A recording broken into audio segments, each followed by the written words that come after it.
Thanks, Clive. Good evening and welcome to the Late Look North.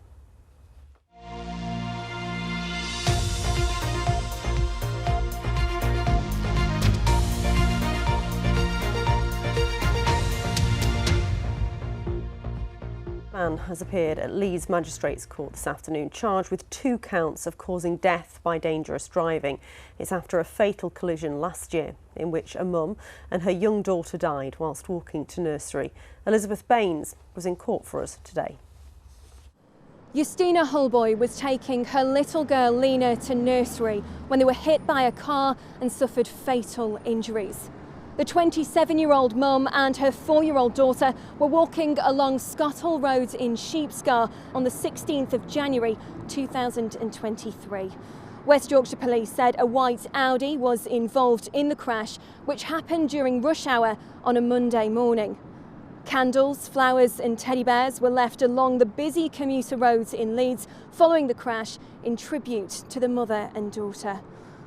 A GoFundMe page was set up on behalf of Justina's partner and detailed how the family were immersed in sadness following their deaths.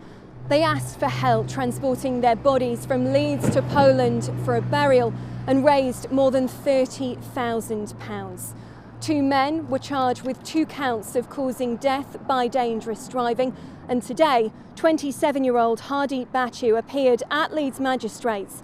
He spoke only to confirm his name, address and date of birth and was given conditional bail and will now appear at Leeds Crown Court on the 27th of June. A second man is due to appear at Leeds Magistrates Court next month. Elizabeth Baines, BBC Look North, Leeds. New figures show West Yorkshire has some of the most damaged roads across the region. Data for the Department for Transport showed that almost 10% of A roads in Leeds were being repaired.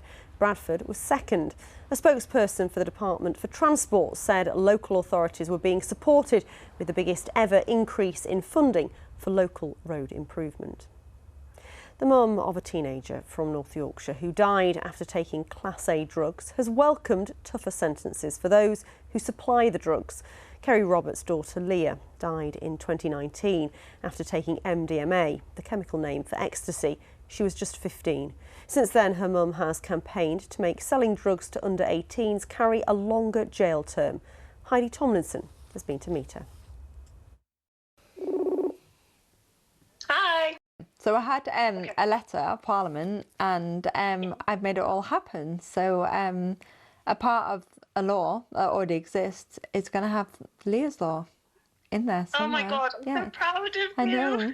A moment of joy after 5 years of heartbreak. I'm so glad. We're proud of you, and Leah will be really proud of you as well. Good. Makes me all emotional.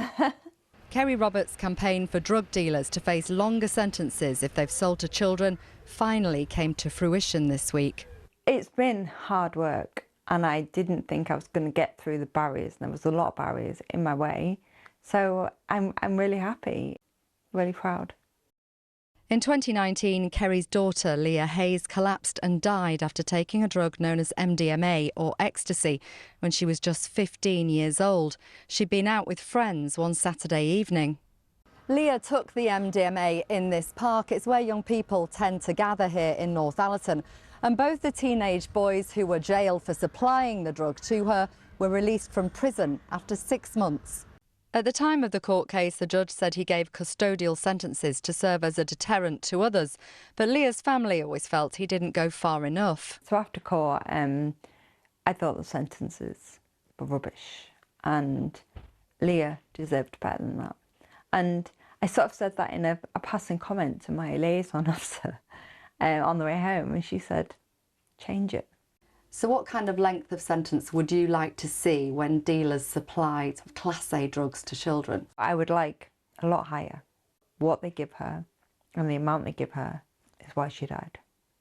And they didn't get punished for that. The Sentencing Council agreed that selling specifically to children should affect the punishment.